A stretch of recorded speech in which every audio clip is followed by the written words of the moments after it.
real big, real big, real big. I know what my real feel is. Welcome to another episode of the CourtSide TakeOver podcast. It's been a minute. It's been a long time, actually. I've been out for about I haven't talked to you all in about a month. I haven't did a solo pod. I haven't had any interviews, but as you can see, we got an interview. We got a guest today. So when we kick off this season, I don't even want to say this is a new season. At this point, I'm just going. I'm not gonna stop. So when we kick off, I always like to get the females integrated. So you'll see where I'm going with that in a second. But I also do my solo pod. So for you all who don't watch me, you all just watch the interviews on separate occasions. If you subscribe to me on podcasts, on Google, on Apple, on platforms like that, I also do solo pods where I break down the game, I talk about games, I have fun, I do little things like that. So with that being said, I just want to cover. So today I'm recording this on a Tuesday. Podcast drops on Tuesday. I'm recording this on a Tuesday today, NBA opening day. So I'm going to give y'all a little feedback where I've been at, what's been going on, catch everybody up on what I'm doing, what's going on in the NBA, what's going on in the high school scene. High school scene start Black Friday. That's almost about like a month away. So that's been good stuff. So I want to start off by talking about, okay, the punch heard around the world. My opinion is the Draymond punch. So my thought on that is really, so when I first seen it, when I first heard about it, okay, I thought the same thing most people think. It's a punch. But the first thing most people go to is when Michael Jordan punched Steve Kerr. And I always say, if that's the only example you can give me, that's not good. Everybody say it always happens, it always occurred. No, it don't. If the last punch you telling me somebody, they're moving furniture. If the last punch they telling me somebody punched somebody in the face at practice that was 30 years ago, that don't happen all the time. I don't care what goes on behind the scenes, but don't get me wrong. I played for a coach. He always said, if you can. No, what he say? Don't quote me. If a fight didn't break out yet at practice, the season hasn't started. So don't get me wrong, players fight, teammates fight, but you not about to punch me in my face. But okay, I'm going somewhere with this. Stay on track. I think that the video, I'm looking at it from this perspective. Starting last year, really like a year and a half ago, y'all remember the year Curry was out? And Curry got hurt, and he didn't play like half the season. He played like 15 games, so it's all on Draymond. And they didn't win for real. They only won like 18 games that year. They was terrible. And I think the Warriors realized that. So last year, Draymond played absolutely bad. And they had to come to the conclusion like, dang, okay, so we won a championship. We got these young guys coming up. Kuminga coming up. He nice. He on the rise. We got Moses Moody coming up. We got, what's the other big that was out last year? We got Wiseman coming up. So they probably thinking Draymond is the most expendable player. Even though he been there, he the quote-unquote glue guy, but he's the most expendable player, right? So I think the Warriors noticed that. And I didn't think they was ready to offer Draymond anyway. I didn't think they was going to give Draymond no money. So when everybody thinking that, quote unquote, for all my podcast listeners, I'm throwing up the quotation marks, for everybody think that the media team leaked that video. Have everybody ever thought, what if the Warriors leaked it? What if that was their reason not to pay Draymond? Because did y'all know as soon as the video came out, a week later Jordan Poole get paid, next thing you know Andrew Wiggins get paid, you can only have you can only have 3 max players on your team. If you want to be technical, you can only have 3 max players on your team when everybody's still taking a pay cut. Where the Warriors win it, that is Moses Moody on rookie contract, James Wiseman on rookie contract, Jonathan Kuminga on rookie contract, Juan Toscano Anderson play for the Lakers now. If you think about it, the Warriors really not that deep. Jordan Poole just got an extension, which is a max extension for a rookie. Klay Thompson's still on the max contract. Draymond last year his max contract. Steph Curry max contract. That's 4 max contracts. They just paid those 4 people. So who else are you going to pay? You can't pay Draymond. I think this was kind of their excuse to say, let's put this out there and make it look like if we don't resign him, this is why. So think about that. And also, they said they investigating to see who leaked the tape. Pay attention to this. You all haven't heard nothing else about that tape getting leaked. Have you? Just think about it. Just think about it. Think deeper than that. Just think about it. Huh. What was that? Oh, hey, how y'all... is this thing on? Oh, yeah, it's on. Hey, how you doing? I'm Mr. CourtSide. Some people may know me as Dez. Some people may know me as CourtSide. Some people may know me as Juan Dez. However you know me. Thank you for watching. Appreciate you for listening. Could you please do me a favor? Hit the subscribe button, please. If you're listening on YouTube, if you're listening on Google Podcasts, Apple Podcasts, however you're listening. If you love the content, if you like what you're listening to, please do me a favor and support. Hit the subscribe button. It's free. Maybe you'll even win some free merch. CourtSide TakeOver shirt, CourtSide TakeOver hat. I don't know. Just let me know. Hit the subscribe button, please, and keep supporting. And also, tell me who you want to hear from next. Thank you. Bear with me. Lakers are terrible, but they're loaded as in potential. So the West is loaded. So the West you got the Clippers, who I think going to be my NBA Finals pick. We got the Clippers. You got Golden State. You got Minnesota. You got Memphis. You got Phoenix. You got, come on, man. But I think, so I love Lonnie Walker. I love Lonnie Walker for LA.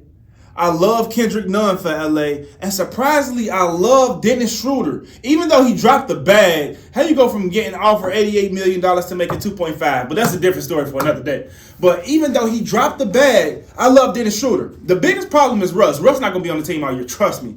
Russ not going to be on the team all year. This is the line. It's expensive. He's an expensive six man for $47 million, but you can't play him. And I think the reason that Russ decided to play tonight, like I said, y'all probably listening to this before it comes out. It's a week old, I know. But the reason Russ decided to play on opening day is because I feel like he thought his spot was in jeopardy. Bro, you pulled your hamstring on Friday. It's Tuesday. He think his spot in jeopardy. So, and what y'all probably said, what do you mean you think his spot in jeopardy? Because this the lineup. If the Lakers want to go make a run in the playoffs or go at least try to compete for a title, you're going to start Kendrick Nunn, Dennis Schroeder. He out, though. Dennis Schroeder just got out. He just had surgery. So I'll start Kendrick Nunn, Patrick Beverly, believe it or not. I'll start Patrick Beverly at my 1. I'll start Kendrick Nunn at my 2. I would start LeBron at my 3. I like Thomas Bryant. A lot of people I like Thomas Bryant when he played in Washington with Bradley Beal for the past couple of years. I like him. So I would start LeBron at my 3. I'll start AD at the 4, and I'll start Thomas Bryant at the 5. Yeah, Thomas Bryant. Yes, Thomas Bryant at the 5. That would be my starting lineup with Russ coming off the bench. I think the Lakers could make some noise with that lineup because Pat Bev could defend. Bron could defend whenever his knees feel like it. Street Clothes can potentially defend. Then you got Thomas, I think I'm Kobe Bryant. So the Lakers got a lot of potential if they just string it together and put it together. That's all they got to do. If they string it together and put it together, I think the Lakers got a lot of potential. I think the Lakers got a lot of potential. But we still got to see what happens. We still got to see what's to come, what's to happen. So we still got to see that. So talking about what's to come. So like I said, I'm going to keep y'all updated on what I've been doing. So hold on.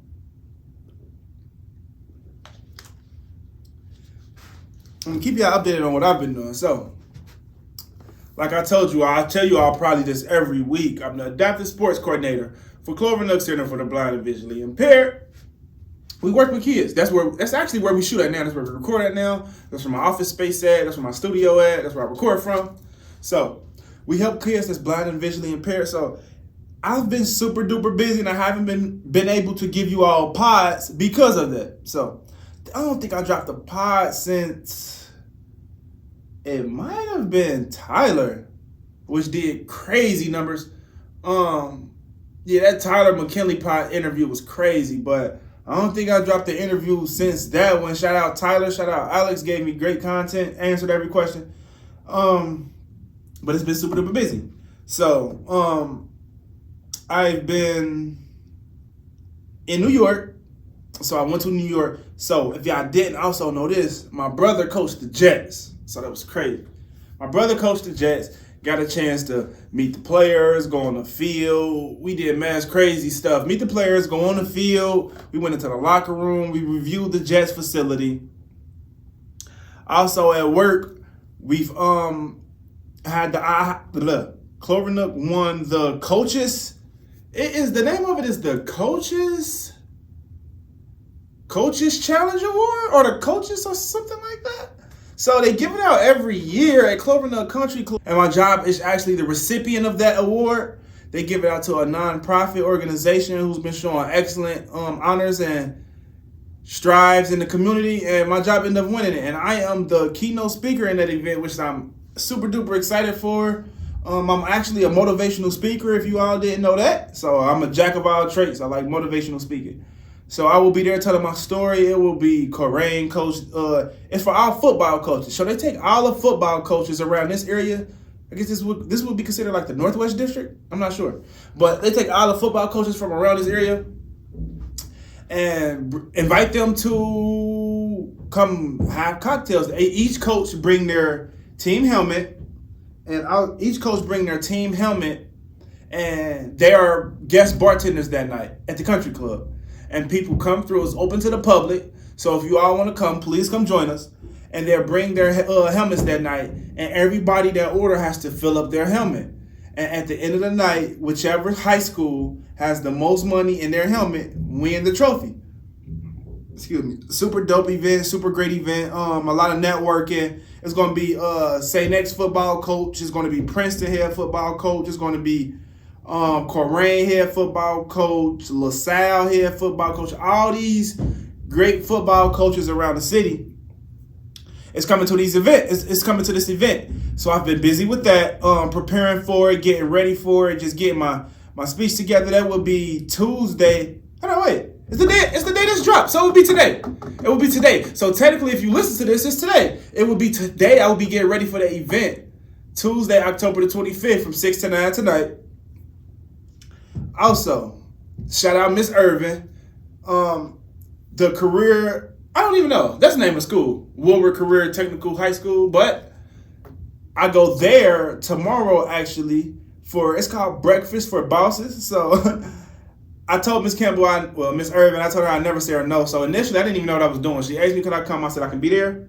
So hold on, this might be it, child. We might be it. This might be it. This might be it.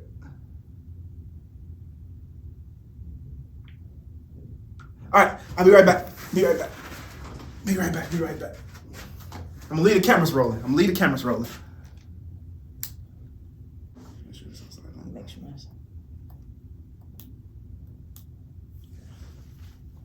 We are back. Welcome to another episode of the CourtSide TakeOver podcast. I'm sitting here with a Cincinnati legend, in my opinion, Vanderbilt all-time assist leader, McDonald's All-American, Princeton head girls varsity basketball coach, Dee Davis. What's going on? How you doing? Oh man, I'm blessed. I'm highly favored, and I'm excited to be here. It caught me right off the road, so I'm a little exhausted, but I'm gonna pull it together for you. That's good. Yeah. So how's it been going? How the summer been going for you? How everything been going for you? Everything's been going well. The buy-in is there. The kids have been working hard. That's from our grassroots all the way up to our high school team. So I'm excited about the direction of the program. Now, tell people a little more about you, just in case they don't know, just in case they might want to know your stuff. Like, just tell little people more. Who is Dee Davis? If somebody wants to ask. Who is Dee Davis? Well, I'm a Princeton product. I'm an alum from Princeton. I went to middle and high school at Princeton, and I went on to play collegiate basketball, went on to play pro. I've had the opportunity to be on college staffs, Division I staffs, as well as high school coaching. And it just was a full circle opportunity for me to come back to my alma mater and give back and just be able to pour into these lives. Now, what made you leaving from coaching at the collegiate level to coming back to high school girls? Just to be more clear, I was a director of basketball operations, so I didn't have the title as an assistant coach. However, opportunity presented itself, and obviously weighing all the options and considering all the avenues, it just made sense to make that jump. I was about to enter year 4, not on the floor coaching. So in order for me to continue to sharpen my tool and sharpen my craft, I had to get back on the floor. Good. What inspires you? Giving back, honestly. I feel that, growing up, my why was using basketball as a vehicle to get to the collegiate level, to make sure it wasn't a burden for my mother. But my why now is to help young women and young men who have aspirations of playing at the next level to understand the do's and the don'ts and how to get to there. Now let's take it back to the beginning. So starting off, when you first picked up a basketball, what made you say, I think this game could change my life?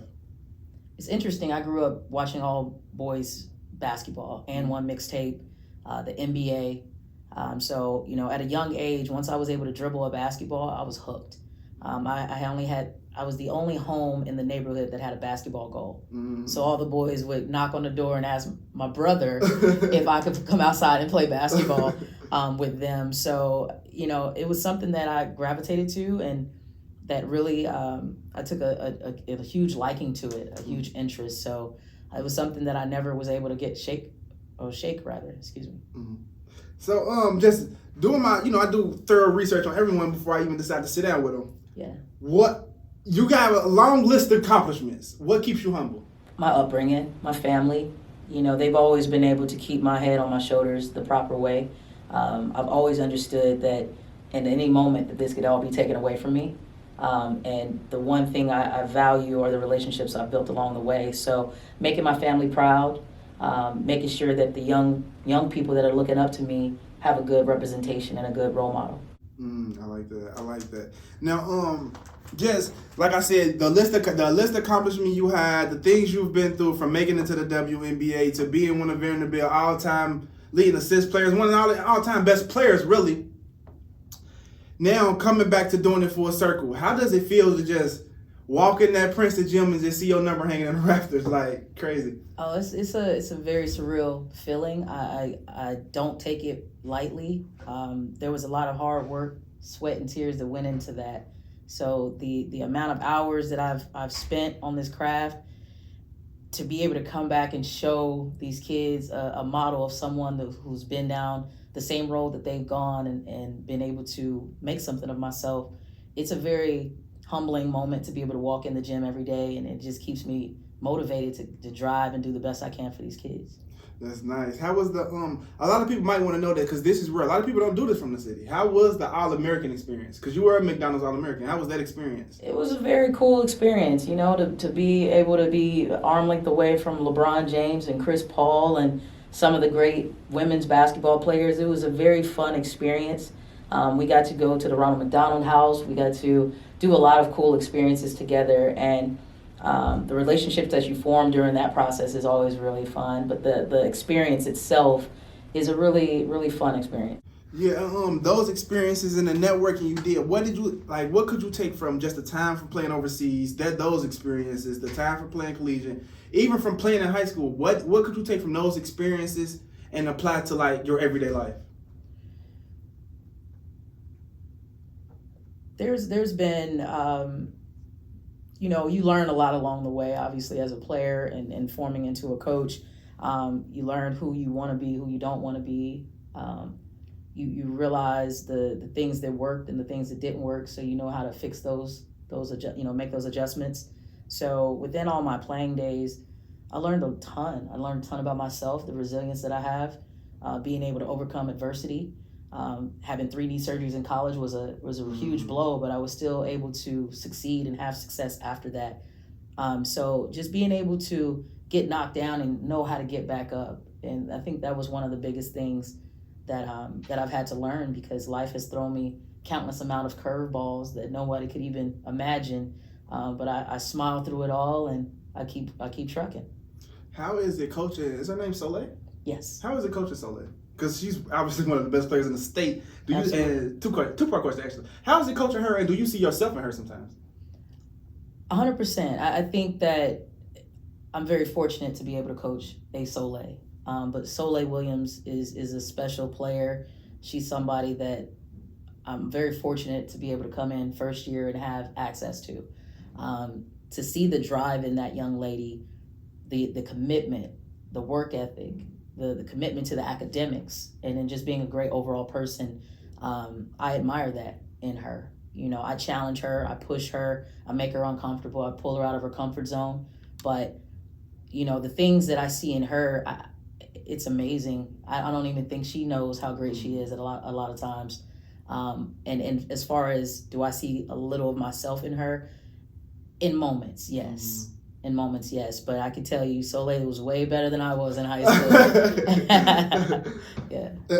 Another question, because I'm a big advocate for women's basketball. I have like hoodies, WNBA hoodies. I got like all type of things, and I'm not nobody, so I can't get it to grow. What do you think the key is to getting women's basketball to growing, to get to the next level? Having more exposure. We just have to gain more exposure.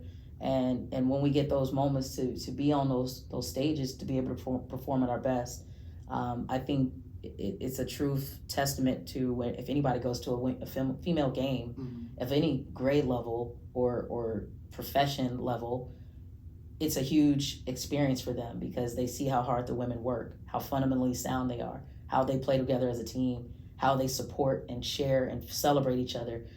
So I feel if there was more exposure, for example, and I want to argue this until the day I leave Ohio basketball, is to get more girls' games on Friday nights, on premier nights. Okay, now let me tell you my idea. I always said this. This is how I think it should go. Personal opinion. The girls' varsity and the boys' varsity should play on the same day. For sure. Freshmen shouldn't play on the same day as varsity boys. In Columbus, freshmen play on Wednesdays. I did not know that. Yes, freshman boys and freshmen, and I think that it should be like maybe JV boys, then the girls. So it should be JV boys playing at 4:30, varsity girls, then varsity boys. That'll get the girls more exposure. We're getting one doubleheader game this season. That'd be nice. We'll play where our JV girls and JV boys are playing at the same time in different gyms, and then girls varsity and then boys varsity will play. So I want to see more of that. Where I just came from, actually in Nashville, they every game is a doubleheader.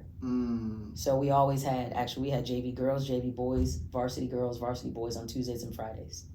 Now, who do you think would be the head honcho of that? Just changing that just getting that going. I don't know who that is, but I think as a program, with our athletic director and our boys coach, when we have end of the year meetings with the other coaches and programs, that we just try to schedule accordingly.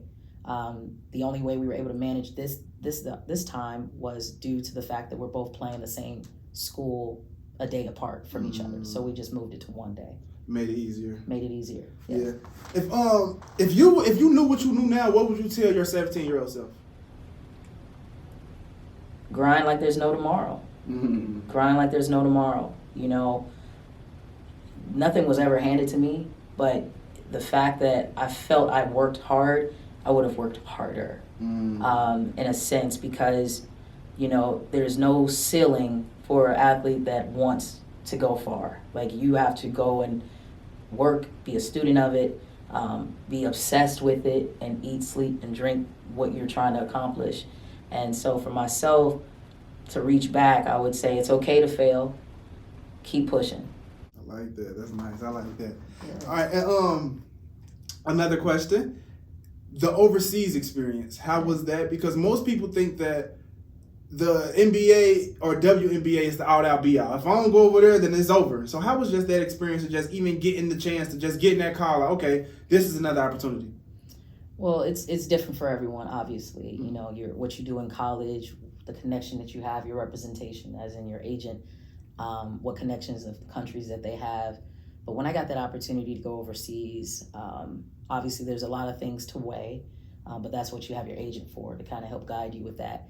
I went over to a foreign country and I didn't know not one soul. I didn't know a person that looked like me over there. There was no understanding of the language. I didn't know the culture. I didn't know the food. So it was a big adjustment culturally for myself to get over there.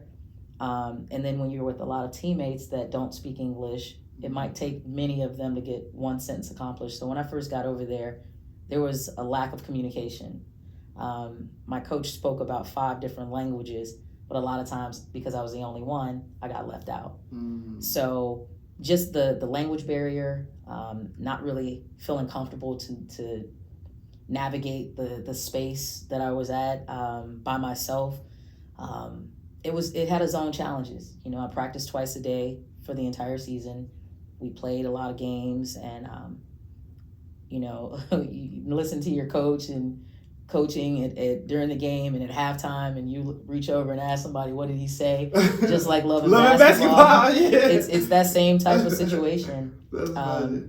So it was interesting. I went to Greece after being there probably about six months or so, and got some Americanized things there. I think it was a Big Mac I ate at McDonald's just because it reminded me of home. Yes. But I did meet some Americans that played on the men's team, so I got to connect with them and their families, and they introduced me to a lot of different things that I wouldn't have experienced. But it was about time for me to go when I met them. But overall, it was a great experience to be able to travel Europe and compete at a high level against some of the best out there in the country, and coming back home and still having opportunities to play in the WNBA. I interviewed a lot of people that played overseas, and I always ask this question. I get crazy answers. What is one thing you seen over there that made me say, I gotta go home? Like, not literally, but it's a different culture. Like you said, it's different food, it's different, like okay, like this done did it for me. Right. Like I'm not literally going home, but what's one thing? As soon as I got to my destination, I was on my way to switch over some money to their currency, and it was a gentleman that got off public transportation, and he looked very suspicious, and he was trying to lure me over to him, and so in my gut I felt like he was going to try to rob me.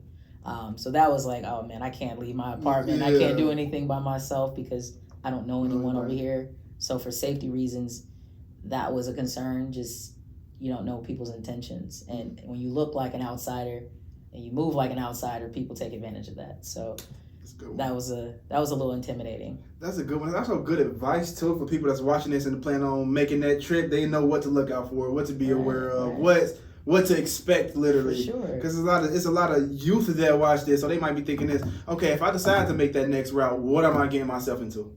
Yeah. So that's good feedback. If what is we can switch it up. It's time to get into my takeover segment of the day. I'm going to ask you a couple questions. You can answer them to the best of your ability, or however you want to. We're going to have a little fun. And also, if you're watching this and you like the content you see and you like what you're listening to, don't forget to hit the subscribe button at the bottom left if you're on YouTube, or if you're listening to us on Google Podcasts, on Apple Podcasts, any podcast forum, please subscribe, give us a follow. Thank you. So, all right, best player you ever played against? Well, that's tough. You're trying to get me in trouble, man. You're trying to get me in trouble. Becky Hammond was a legit player. When I was in San Antonio, I was having to compete against her on a day-to-day basis. In practice. Yeah. And she was somebody that I was committed to trying to defend at the highest level. And that lady still managed to score every time she got that ball.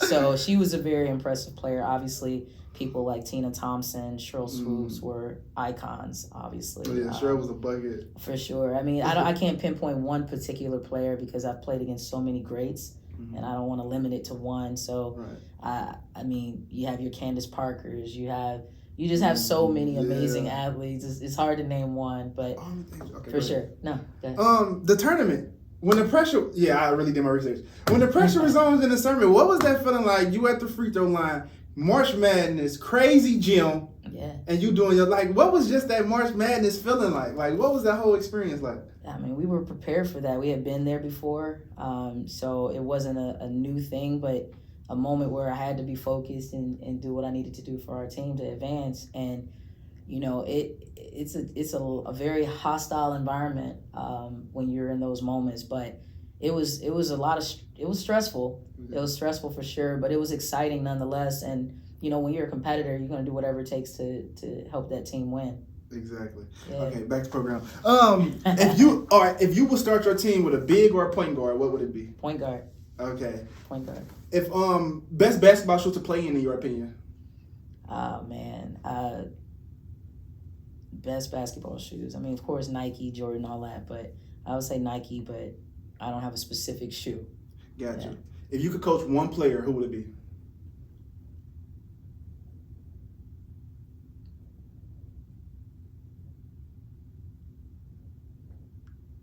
Give me more framework on that. Okay. If you could coach one player not on your team and not in your conference, who would it be? In high school? High school or NBA or WNBA, I mean. In WNBA? Oh, yeah, either or. Yeah. It could be anybody. Oh, wait. Not in high school or not in your conference. But it could be anybody.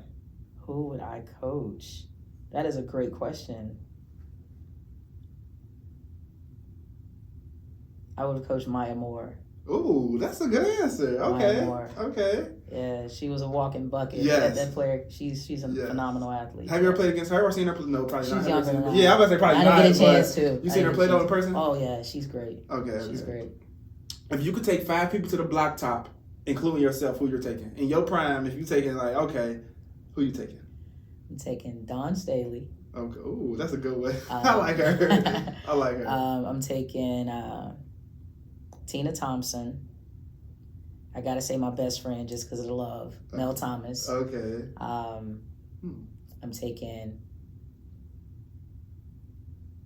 Tamika Catchings. Oh, she a bucket. Simone Augustus. Oh, Simone Augustus. Yeah. That's a good one. That's a good one. Simone. I like that one. Yeah. Narrow your principles down into 3 words. We over me. Ooh, I'm taking that. We over me. Something else too. Last but not, no, actually 2 of them. Princeton have a great season. Princeton season is a success if we take care of us. Okay. Last but not least, who should I have on a podcast next? And if you know me, you should plug me. Soleil Williams. That's a good one. That was easy. That's a good one. Well, that's another episode of CourtSide TakeOver Podcast. That's Dee Davis, and we out. Well, no, we not. I got something for you. So, yeah, you this might be a little too big, but it still fit. I appreciate you. No doubt. No doubt. CourtSide TakeOver. Welcome to the family, and keep in touch. It's an open invite. Anytime you want to get on and promote something, anytime you got a player you want to talk about or talk to, or anything else you want to do, CourtSide TakeOver is an open invite. Man, so thank you. I appreciate you. No, appreciate you. Thank you so much. Thank you. And that's it. We out.